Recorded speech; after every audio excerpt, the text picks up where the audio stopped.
So why Muslimish?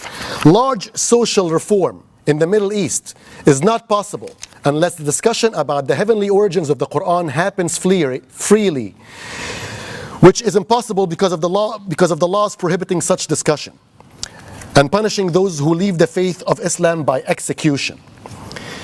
In the United States of America, we have the freedom to have this discussion, and we need to take advantage of this unique privilege and start a discussion about all the verses of Quran that contradict science, logic, and 21st century ethics.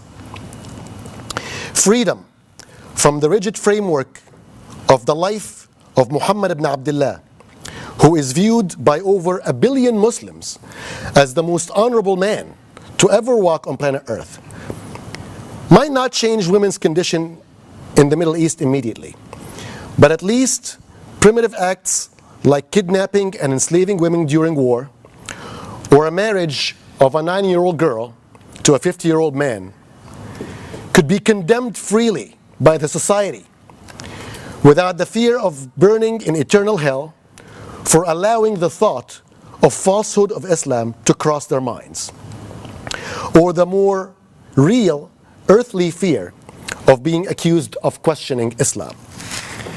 Islam, like all primitive Middle Eastern religion, restricts freedom of thought.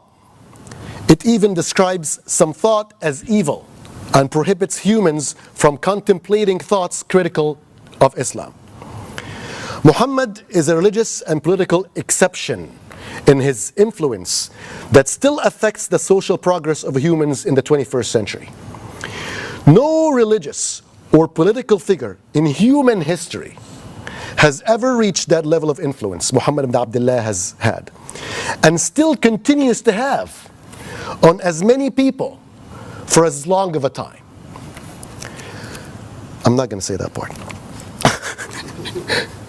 Slavery is allowed in Islam, and the extreme militants of Daesh/Ikhwan Inc. are working within the limits of what Islamic sources have reported as actions of Muhammad during his life, particularly after his immigration to Medina. Muhammad's Quran has the qualities of a book written by a freedom fighter in Mecca, but a political leader in Medina. Muhammad threatened his wives with divorce after one of his wives, Aisha, found him in her bed with his slave Maria. Muhammad used the Quran as a message from the creator of the universe to threaten his wives for him. For over 1 billion humans to regard a book contradictory to scientific information, a book that allows slavery, states that women's testimony in court is worth half a man's testimony, and includes plenty of violent verses that for many who read the book without understanding the context in which Muhammad used these verses in, will understand the verses to mean exactly what they say. Kill them whenever you find them.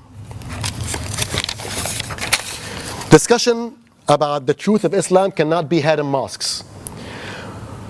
Muslimish is a space where people who still identify with Islam in one way or another can freely discuss the issues they have with Islam, teachings that don't make sense to them, family pressures, scientific facts that cannot be ignored. Understanding that life on earth started and evolved will liberate humans from their slavery to an unseen God, who in his final message to humans elevated obedience above all other values and discouraged followers from asking the question that might make them worse if they knew the answers. We were not banished to planet Earth. We came from planet Earth, and we are alive. So let's make it count. Thank you for coming to the Muslimish 2016 conference. Thank you. Thanks.